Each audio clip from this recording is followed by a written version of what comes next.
Bismillahirrahmanirrahim. Assalamualaikum warahmatullahi wabarakatuh. Sampai jumpa lagi. Bertemu lagi dengan Kak Maya di sini. Kak Maya mau bercerita tentang kisah Nabi Yusuf alaihi salam. Ini bukunya dari penerbit Maples. Oke.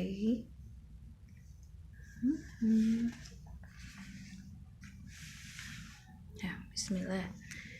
Nabi Yusuf alaihissalam adalah putra dari Nabi Yakub alaihissalam.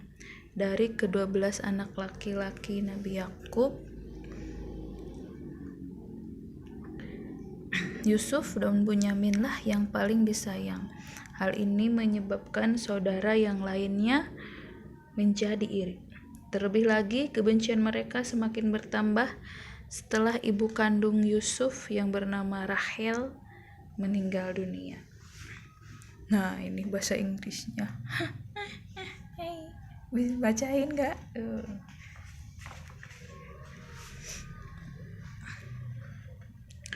Yusuf pernah bermimpi melihat 11 bintang, bulan, dan matahari bersujud kepadanya. Nabi Yakub menjelaskan bahwa 11 bintang itu adalah saudara-saudaranya, matahari itu ayahnya, dan bulan itu ibunya. Nabi Yakub menjelaskan bahwa Yusuf kelak akan menjadi orang besar. Menjadi apa ya? Suatu hari kakak Yusuf mengajak untuk mengembalakan ternak di bukit. Sebenarnya Nabi Yakub tidak rela mereka pergi mengajak Yusuf, tapi karena kakak-kakaknya berjanji akan menjaga Yusuf, maka Nabi Yakub akhirnya mengizinkan. Sementara itu Bunyamin tetap di rumah menemani Nabi Yakub. Setelah sampai di sebuah bukit, kakak-kakak Yusuf menangkap dan memukulinya. Mereka melampiaskan amarah mereka kepada Yusuf dan bahkan hendak membunuhnya. Tetapi mereka tidak sampai hati, maka Yusuf dibuang ke dalam sebuah sumur. Setelah itu mereka pulang dan menceritakan kepada ayah mereka, Yakub, bahwa Yusuf telah dimakan serigala. Mendengar hal ini, Nabi Yakub sangat sedih. Demikian sedihnya sehingga matanya menjadi buta karena setiap hari menangis. Nangis. Tak berapa lama setelah Yusuf dilempar ke dalam sumur, kemudian datanglah para kafilah yang hendak mengambil air di sumur itu. Mereka menemukan Yusuf dan membawanya ke Mesir. Para kafilah itu kemudian menjual Yusuf kepada seorang menteri kerajaan bernama Kitfir dan Zulaikha istrinya. Sangat sayang kepada Yusuf karena selama ini mereka belum dikaruniai anak. Ini Kitfirnya, ini Zulaikhanya. Ini Yusufnya dijual. Ya tah? Aduh, dijual zaman dulu ya, manusia dijual.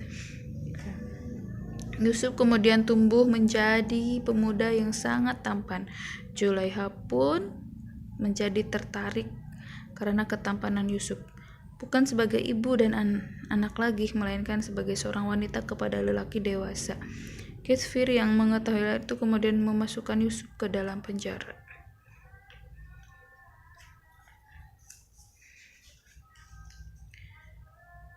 Pada suatu hari, Raja Mesir bermimpi melihat 7 ekor lembu kurus memakan 7 lembu gemuk. Ia juga melihat 7 tangkai gandum yang hijau dan menjadi 7 tangkai gandum kering. Penasihat dan tukang ramalnya tidak mampu mengartikan mimpi sang raja itu. Lalu penasihat menyarankan sang raja supaya memanggil Yusuf. Yusuf kemudian menghadap dan mengartikan mimpi sang raja. Mesir akan mengalami masa subur selama 7 tahun. dan masa paceklik selama 7 tahun. Oleh sebab itu, hasil panen di masa subur harus disimpan untuk persediaan paceklik. Ya, begitu kata Nabi Yusuf. Selanjutnya, sang raja sangat senang atas jawaban dan ucapan Yusuf. Dan ucapan Yusuf menjadi kenyataan. Sesudah berlangsung masa subur di negeri Mesir, datanglah masa paceklik. Karena jasanya, raja kemudian mengangkat Nabi Yusuf menjadi menteri ekonomi. Ternyata masa paceklik itu melanda juga kepada Palestina, tempat Nabi Yakub ayahnya dan saudaranya tinggal. Saudara-saudaranya pergi ke Mesir untuk menukar emas dengan bahan makanan. Mengetahui hal itu, Yusuf pura-pura tidak mengenal mereka dan menyuruhnya membawa ayah mereka ke Mesir untuk menemuinya. Begitu Nabi Yakub datang menemuinya, Nabi Yusuf mengusap mata ayahnya tersebut dengan bajunya dan seketika ia pun bisa melihat. Wow, keren. Itu ayahnya kangen banget pasti ya. Nabi Yakub langsung memeluknya karena dia tahu bahwa yang di depannya adalah Yusuf, anaknya sendiri. Kakak-kakaknya telah sadar atas kesalahan mereka di masa lalu dan meminta maaf kepada Nabi Yusuf. Nabi Yusuf pun memaafkannya dan akhirnya mereka hidup bahagia bersama-sama lagi. Oke, itu ya kisah dari Nabi Yusuf alaihi salam.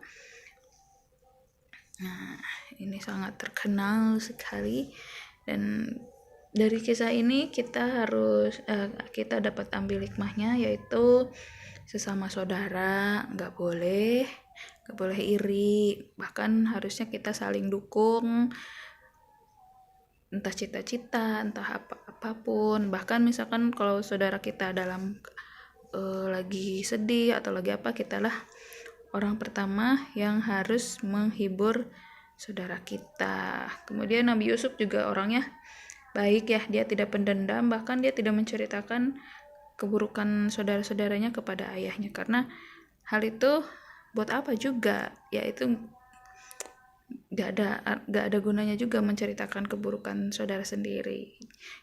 Ingat ya, kayak gitu. Nabi Yusuf walaupun jauh dari orang tua ya, dia tetap jadi anak baik ya. Begitupun dengan kita, misalkan tiba-tiba berjauhan dengan orang tua, tetaplah jadi anak yang baik. Oke, itu saja, sampai jumpa.